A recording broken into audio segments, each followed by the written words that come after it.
4차 산업혁명을 맞아 세계 주요국들은 독일의 인더스트리 4.0 등 적극적인 대응 전략을 구사하고 있습니다. 이러한 흐름 속에서 우리나라도 혁신 성장을 3대 경제정책 기조의 하나로 두었고 2020년에도 4대 경제정책 방향 중 하나로 혁신 동력 강화를 추진하겠다고 밝힌 바 있습니다. 지금부터는 우리나라의 새로운 산업정책이 추진 동력을 확보하기 위해 보완해야 할 두 가지 방안에 대해 살펴보겠습니다.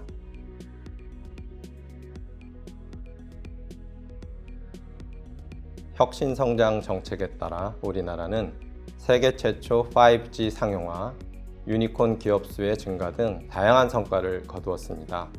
그런데 앞으로 이러한 정책 성과를 극대화하기 위해서는 4차 산업혁명 대응 컨트롤 타워를 정립해야 합니다. 컨트롤 타워는 정책 과제의 우선순위를 정하고 부처 간 이견을 조정하며 예산을 배분하고 추진을 독려하는 데 주체적인 역할을 해야 합니다. 또한 경제 분야뿐 아니라 과학기술, 사회 분야 등 비경제 분야까지 포괄하여 과제를 일관되게 추진해야 할 것입니다.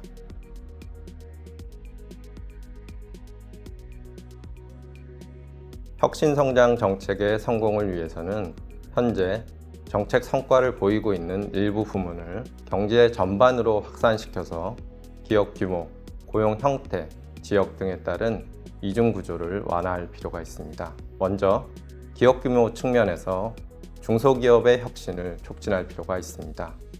일본의 경우 잃어버린 20년을 겪게 된 원인 중 하나로 총요소 생산성 증가율 하락을 들 수 있는데, 이와 관련하여 주목할 점은 대기업과 중소기업 간 증가율 격차가 확대되었다는 것입니다. 당시 일본은 대기업의 해외 조달과 해외 공장 이전이 확대되면서 중소기업과의 하청 관계가 느슨해졌고, 이로 인해서 낙수 효과가 축소되어 일본 중소기업의 생산성이 둔화되었습니다. 현재 우리나라는 일본의 경우와 마찬가지로 대기업은 판로, 기술, 비용 등 다양한 이유로 글로벌 가치 사슬에 편입되는 반면 국내 중소기업과의 연계는 약화되고 있습니다. 따라서 정부, 지자체, 연구기관, 대학, 대기업 등이 협력하여 중소기업 R&D 지원 제도를 구축하는 등 중소기업의 자체적인 생산성 향상을 지원할 수 있는 플랫폼을 형성할 필요가 있습니다. 고용 형태 측면에서도 혁신의 확산이 필요합니다. 비정규직은 직장 내 또는 외부 기관에서의 훈련의 기회가 적기 때문에 비정규직 비중의 확대는 경제 전체의 노동 생산성 정체로 이어질 수 있습니다. 이러한 문제는 4차 산업혁명 과정에서 기술 변화에 따른 비전형 고용이 확대되면서 더욱 심화될 수 있습니다. 따라서 정규직 고용의 기능적 유연성을 확대하여 기업의 정규직 고용에 따른 부담을 완화하는 한편, 성인 교육에 대한 국가의 역할을 강화하고 성인에게도 교육과 훈련을 받을 권리를 확대하는 등 4차 산업혁명 핵심 인재의 양성을 위해 노력해야 할 것입니다.